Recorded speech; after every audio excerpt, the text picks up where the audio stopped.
Hi, everyone, and welcome to Seed Speaks. This is a video series brought to you by Seed World Group. My name is Mark Zinkowitz, and I am an editor with Seed World Group. This month, we're talking with experts about the soft skills that you need to be successful in business. And today we're talking with two experts about relationships in business and how important they are. I'm joined today by Mark Metcalfe, president at Nexeed, and Shawn Brook, president of Seed World Group. Welcome, everybody. Now, I got the idea for today's talk from kind of an unexpected place. I was watching The Godfather of all movies, and there's a moment in that movie where Al Pacino utters a very famous line, and you've probably heard this line before. He says, "It's not personal; it's just business." The meaning being, of course, that the business and the personal are separate, and they should be kept separate. But we all know that's not how life works, right? Nobody wants to deal with someone who's all business all the time. Personal relationships are important at work, whether you're dealing with clients or coworkers. And a recent Harvard University study actually points this out. They looked at the effects of the pandemic on the mental health of workers and found that workplace relationships are even more important today, where traditional means of social connectedness, like volunteer work and club memberships, are actually on the decline. So, a major takeaway from this study is that additional attention needs to be paid to social connectedness and the community aspect of work as a way of improving mental health. Now, Mark, let's start with you. Nexeed provides seed processing equipment across Western Canada. You work with clients to help them build their seed plants. I've spoken with you many times, and if there's one thing I've learned about you, it's that you really value your relationships in business. And that's actually the major reason I asked you to be on here today. And I'm curious what some of those ways are that you use to cultivate relationships, and more importantly, how that helps your mental health. Let's tackle that last part of the question there. How does cultivating those relationships at work help your mental health specifically? Wow, that's a tough one. I think that, difficult one to answer, but I would say that, in terms of the mental health aspect, uh, there, for me anyway, the lockdown chunk of the pandemic where we were all, you know, almost completely isolated and very limited in who we were interacting with was very difficult uh, for me and for my family. And it's goes much broader than just my own, you know, uh, inability to be in contact with people as we would normally have during that time. But there was definitely, uh, just a bit of a struggle, and it was important, I think, to get back to just seeing people socially and at work. Um, so many things happen when you can get together, and as much as doing things virtually is perhaps better than nothing substitute, it's a substitute that is better, that is not, it's inferior. So I think that's the why or the how, I'm not really sure, but no question there was something there. And in terms of the first part of your question, I think that, just, I mean, we could probably go on for hours about this, but one thing I find is that if, I find that I need to talk through things with people often, and sometimes it can be, just trying to make a decision about something, or think through an issue or a topic. And if I'm just sitting by myself trying to get through it all in my head, it becomes a little bit of a vicious circle. And as soon as I have someone who I trust to just sort of talk it through with, usually, oftentimes, things which weren't coming through alone, they come through. So having relationships with people, and picking the right ones to chat through some kind of an issue is, like, for me, absolutely invaluable. Shawn, you've spoken about mental health matters pretty regularly, actually. In terms of mental health and relationships at work, how is your mental health impacted by those? I think the thing I've learned over the last number of years is that everyone's affected differently. And so I am on the extrovert scale, I am on one far end of being an extrovert that loves that human connection. And I think that's what relationships are. They're about connecting with people, but this idea that everyone is different on that spectrum of extroversion. And how much connection do we want? And one of the challenges as a leader is to try and identify, how do we get everybody what they need? So for me, I need that physical connection, that shaking hands, that going to Europe and kissing folks on both cheeks, and that connection for me, it just absolutely brings everything forward to making these human connections. Once I make those human connections, I think more clearly, and perhaps this is to Mark's point of once I can have that connection and conversation, that solutions seem to just roll out. Whereas when we talk about social media, and if that's supposed to support our mental health, I think it has a distinct possibility of generating the exact opposite.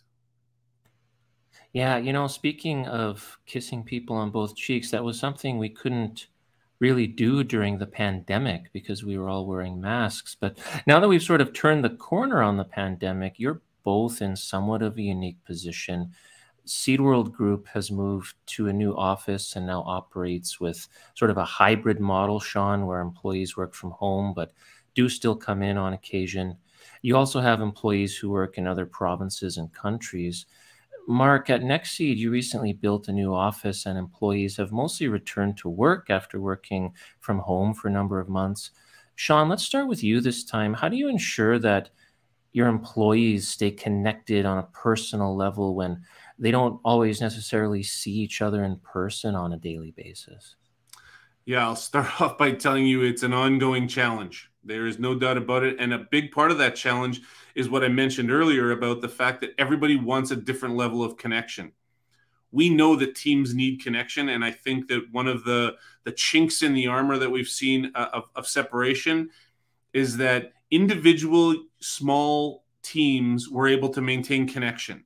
But larger teams, it was much more difficult to maintain that connection, and that remembering that Mark is not just an editor, but he's a husband and he loves fishing, and right, these connections that make us and remind us that we're all humans, to allow us to work better and stronger together. So the bigger the team, I think, the more actual connection more physical connection needs to be made to maintain that relationship. So we have ongoing efforts to do that. And sometimes there are events that part of the team likes and part doesn't.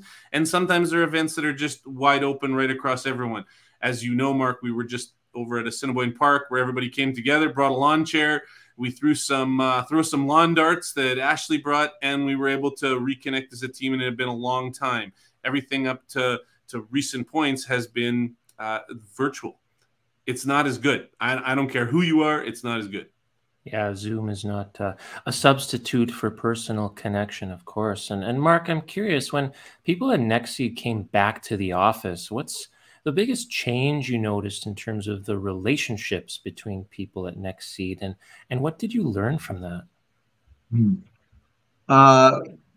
So one of the things that we even when we were in during the pandemic, we were kind of all having lunch at our desk, or like the sort of the old lunchroom table was kind of deemed off limits for a long time. Um, and that really, it's a small thing, but it's sort of an example of something that was bigger about, even if we're still trying to kind of stay away from each other and minimize contact over that period of time. And we had a couple of new people join the business. A couple of new people joined us during that time, and I had others commenting. One of the long timers said, like, I feel like I hardly even know that person, and he's been working here for over a year, and so, like, we moved into the new place. There's a pretty good, much bigger lunchroom than we used to have, which has got room enough to accommodate everybody. it's the time I'm still sitting at my desk eating. Like it's just this habit that kicked in. So those habits kind of changed. And I'm sort of like, we got to make ourselves go take the time and spend a few minutes, hopefully around the same time, and have that personal interaction and get a chance to hear about, what's going on in everyone's lives. Because, as you both alluded to, it does sort of help gain some perspective about the people you're working with, and you understand where they're coming from better that way. And it does have an impact on many aspects. Before we take a question from the audience and sign off for the day, I'm curious. We'll start with Shawn again. Do you guys have a favorite activity that you like to use to kind of help cultivate the relationships, to break the ice with employees, clients? Is there one particular activity that's kind of your go-to thing to kind of help do that? Shawn, you mentioned going to Assiniboine Park and throwing lawn darts recently, but is there something specifically that's sort of your favorite thing to kind of get out there in the fresh air and do with people in a work setting?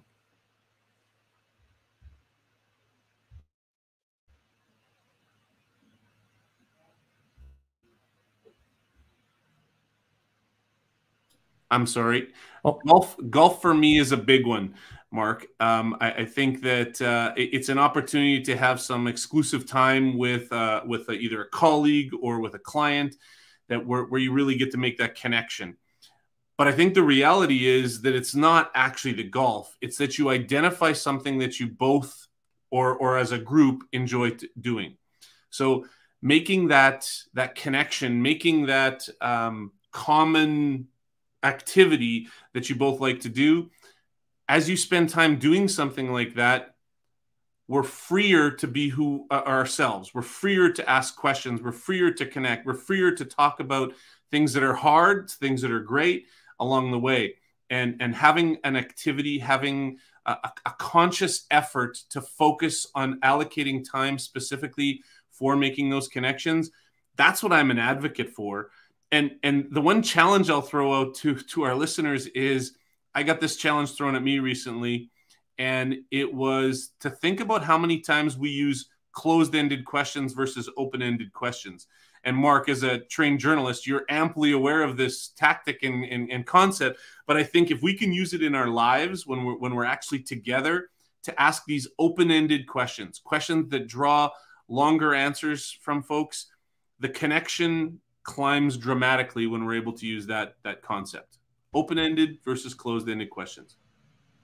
and Mark, what about you? Is there one particular go-to activity that you like the most?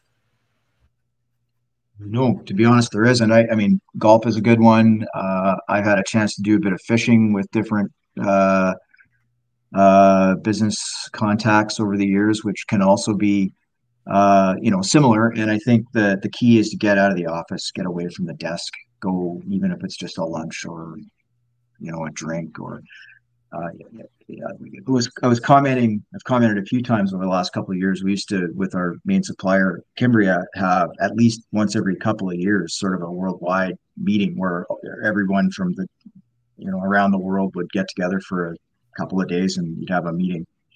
And it wasn't, I mean, the agenda items, the presentations, the actual meeting content, fine. There's usually some value in that, but even greater value was just the offline time, getting face to face with not just the one or two people who may travel here to see us or that we may be able to catch for a few minutes if we go visit, but the bigger group where I'm standing there with a couple of operational people, maybe an executive and it could be the dealer from the UK or from South Africa, and you exchange information, you exchange ideas, and you kind of feel connected to something that's much bigger than just our little business here. So all of these things, I think what's in common there is getting away from where I'm sitting right now at my desk. You kind of get your guard down a bit, and so do they, and have that, as Shawn alluded to, much broader conversation, and it works. Before we sign off for the day, I'll take a couple audience questions here. And the first one is in regards to connecting with people. If you don't have a lot of time For those of us who take longer to warm up and make connections with people, what's the best way to connect with someone when you might only have a short meeting with them? Maybe you don't have time to go out for a drink, to sit down with them. You only have a few minutes. You know, now that we're all turning the corner on this pandemic and thinking about seeing each other in person again. Yeah, I'll just open up the floor to you guys. What's kind of the best way to do that when you only have a couple of minutes? Well, I'll take a shot at that. Oh, you're gonna take a shot. No, go Well, ahead. that's me, and I don't think you can substitute anything but time. And if there's a limited amount of time, and then you just do what you can with that amount of time. And I'd suggest just trying to make a point of doing it again in some way in the future, so that you can continue and try and build on that relationship. My word would be curious. If you can integrate curiosity into your engagement with folks, that generates a connection. And sometimes you may, especially if you're on more of that introverted side of the scale, you may have to fake a little bit of curiosity, right? Develop some of those questions. But I think once you've had that one question that you can use to make a connection with someone, now your curiosity continues to grow. And if you can utilize that curiosity, everyone loves to talk about what's going on for them. And then that gives everyone permission to continue that conversation. So I strongly advocate for sharpening up that curiosity skill within your conversational expertise. Last question. What's the best way to connect with others in the industry? Is it at conferences, or should we be calling each other up to chat regularly? Yeah, that's a good question. I mean, now that we're seeing each other in person more, there's maybe a tendency to, oh, there's that big meeting coming up, I'll see this person then. Or should we be making an effort to like connect with people, either it's through email or over the phone, or however you like to connect with people? Should we be doing that? What's your take on that? Well, I don't know if it's the color of my hair that makes me have the answer that I'm going to give you, but I think it's both. I think that we need to be on a regular basis just reaching out to folks, and we also need to be there to shake hands with them as events come back online and we're able to shake hands and make those connections. Both are critical going forward. And I think what we saw was, again, it was reasonably easy to maintain some relationships, but it was much more difficult to develop new relationships. So both are critical to our business and human growth of maintaining those existing connections, which we can do on a myriad of channels. But new connections really are going to be about outreach, about connecting with people and shaking those hands. Mark, I'll give you the last word. I think he's right. Both. Both are necessary, and I would add that it can start at either point. It can start before the conference. Hey, I just want to chat about something for a minute. Will I see you at the conference? Now you're set up. Or you meet somebody new at the conference. Hey, can I give you a call? Like, it's both for sure. Yeah, that's true. Well said. No, thank you so much, gentlemen, for your time today. That's all the time we have. Thanks for talking with me. Much appreciated, Shawn and Mark. And thank you to our audience for spending your lunch hour with us. Next week, we'll announce our new season of Seed Speaks. So stay tuned for that on July 6th. By visiting Seed World's Facebook or YouTube page at noon Central Time that day. Thanks again, Shawn and Mark. Good to chat with you. And this is Mark Zinkowitz of Seed World Group signing off. Have a great day, everybody.